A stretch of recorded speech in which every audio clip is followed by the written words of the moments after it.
Ayatollah খমিনীর একটি কথা আমার মনে পড়ে, কি সাহস তার।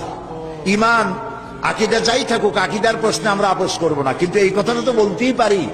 যখন আমেরিকা তাকে বলেছিল যে আমার দূতাবাস থেকে যে 56 জনকে গ্রেফতার করা হয়েছে আমেরিকান, এদেরকে ছেড়ে দাও, তা না হলে তোমার খাদ্য রসদ আমেরিকা থেকে যত সাহায্য যায় সব বন্ধ করে দেওয়া হবে। আয়াতুল্লাহ খমেনি জবাব দিয়েছিলেন আমেরিকান প্রেসিডেন্টকে, তুমি কারে খাবারের ভয় দেখাও? যেই জাতির বছরে 1 মাস না খাইয়া থাকা ফরজ, সেই জাতি তোমার খাবারের অপেক্ষা করবে।